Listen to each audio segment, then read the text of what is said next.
Hello everyone, my name is Relax and Panic, and this is another reaction to My Hero Academia. It is Season 3, Episode 19, and we are just starting with a bit of rescue. So, you know what to do. As always, if you want to see the reaction, go down into my descriptions. You will find a link or two. Replace the circumflex dot parts with real dots and enjoy the reaction. Once you've done, feel free to come back here and hear out my thoughts about this episode. So, see you soon. For those that came back, welcome back.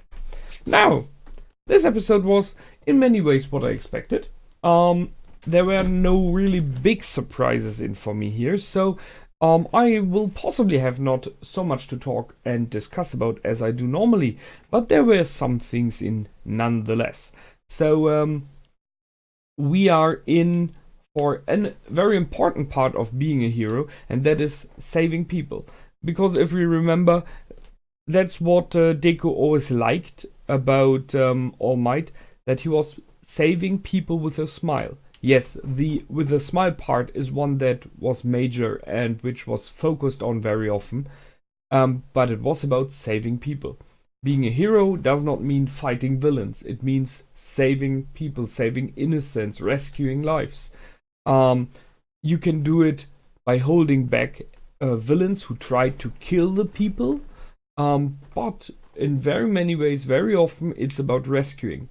I remember we had this one I liked it very much, this one episode with Tsu, who was working at a ship, at a vessel, who in most cases were rescuing people and not so much fighting villains. In this case, they were, but it was one of their major jobs to rescue people who were lost at sea or had trouble at sea.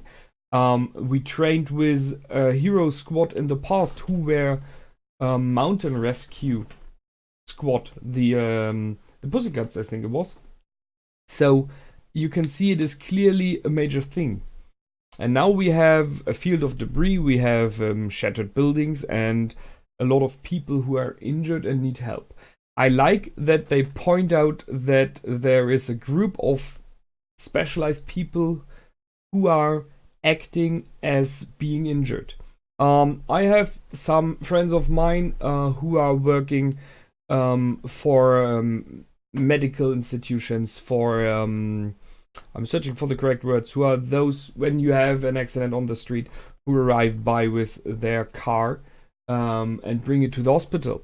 I'm sorry, I don't have the correct name right now. So and they very, very often do trainings for that, because when you are learning this to go out and save people, there are many things you have to face. First thing is you have to face the vision of blood, the vision of injuries, and not all people can. There are people, when they see a minor or a major injury, broken legs, I don't know, whatever, or just see blood. There are people who are freezing, who are just stand like a deer in the light of the car coming and cannot act because they are shaken to their core, which is not a bad thing. It's not like they do it consciously, they do it unconsciously. But if you want to work in a field like this as a hero, you have to overcome this. You have to train to keep your cool, to act proficiently. And so that's one thing. The other is you have to know what they showed very clearly in this episode, to scan your surrounding, to be aware what's going on. You cannot lift a tree from a person where the tree has fallen on the legs, as example, if you are not first checking what will happen when I lift it. There's this very, I don't know if you know that about that, this very typical thing. Some motorcyclist, if he falls to the ground, don't remove his helmet. It might very well be that he has a broken skull, and if you remove the helmet, it will just split open, and that's it. And it is your fault in this case. If you're not trained, you will not be very likely not have to face severe consequences because you just tried to help. But if you check first what's going on, you could have avoided it. And this is one thing they showed in this episode very clearly, especially in this scene here, where Uraka just wanted to jump in and help instantly, which is a positive thing. But she did not think it through before, why she was stopped by Momo. So first check the surroundings, make sure everyone is safe around. Focus on the fact that you yourself have to be safe, as it is with airplane accidents, you know. First check your own seat and get your own gas mask before you help your neighbors. So those were the things. Then we had very nicely shown by the first guy, who was such a mean one, to all of the UA students what this is about. It's not the way you reach a scene does already a lot. So if you arrive at a scene like this, you shouldn't shout out like, oh no, this is bad. Because the person lying there, this little boy in this case, is already worried because his granddad is beyond the rubble and he's a bit injured. And if you arrive and say, oh no, this is bad, he might go into hysteric mode, which makes it even worse, which makes it harder. But if you calm him and you say, all is fine, we are here, we are saving you. What was it I remember in the movie? You are safe now. We will bring you somewhere safe. It will be safe. You're so dead. So maybe you remember that one. However, you want to calm the person. So nice that he showed it, although he was saying a bit too much in my opinion. But it's okay. He gave them the lead what to do. They pointed out the fact to split up to reach as many people as possible, to work efficiently in teams, to which I really liked. Try not to shine. Yes, you might be the most powerful, but it is not about you in this situation. It's about how we get out the most people, how we help the most people, and it's about we. And if you're like posing and want to look cool by rescuing the most, but by doing so you endanger everyone else, or it happens to be that in general there are less people rescued because you just rescued the easy ones to have highest points, and everyone else is not able to do it good enough, then it will not help. So they showed this very nice.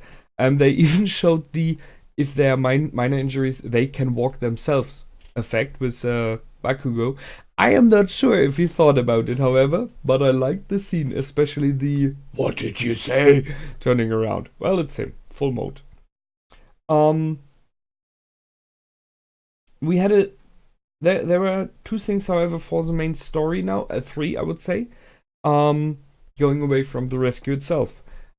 So Todoroki gets told he has his father's eyes. So it's pretty clear that there's something going on in the past with Endeavor, which all of this is about, the despise that Todoroki has to feel here. It's a pretty mean thing to tell him you have your father's eyes, because we know his relationship towards his dad is mediocre at best.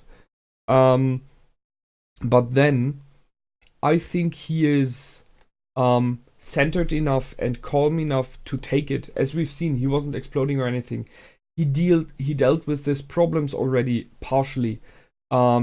He was already the one saying, I am not my father. So I think he's someone who's able to swallow this, who's not acting too negative on that, and maybe he will try to have a conversation in the future and make it clear that he is not Endeavor.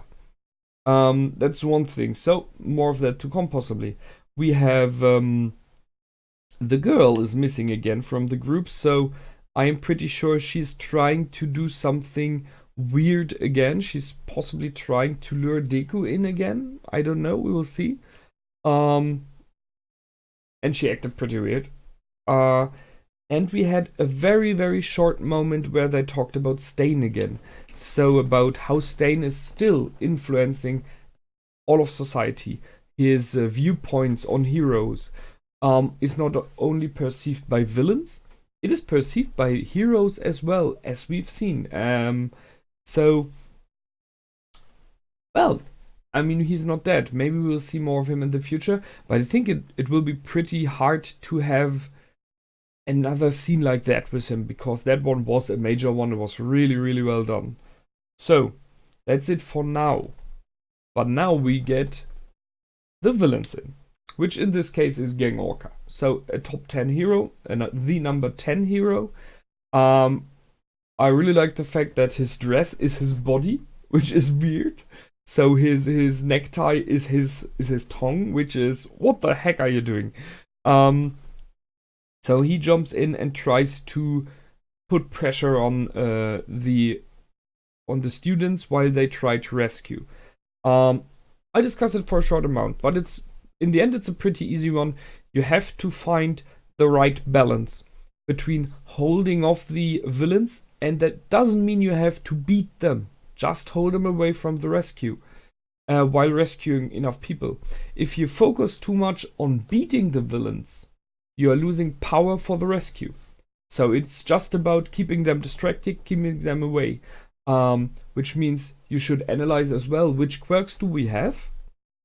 Which of those are, as bad as it may sound, less effective in a rescue and could be used more in a fight? As example, the invisible girl will very likely not be needed in a rescue unless there are villains guarding someone to be rescued. Then she would be very good. While other quirks like Eureka's anti-gravitation are clearly a rescue quirk. So she should be in the rescue and not in the fight. If you're able to make it like that. So will there be a conversation between the schools that they are like creating a squad to keep off the villains and work together, which would be efficient. We haven't seen much of either. He was running around, yeah, but we haven't seen him rescuing a lot. They didn't focus on him. It's not like he's not doing it. But he, as I mentioned, I think the last discussion, would be a very good messenger between the schools and people to report what's going on. They're very efficiently using the reconnaissance heroes already. I said that last time. That's a major thing. Oh well, as I said, really good teamwork. I like it. After a bit of crappy start, and I think they will be able to do this properly. Looking forward to it. So that's it for this time. I hope you liked. I did for sure. And until the until the next time, my name is Relax and Panic. Goodbye and out.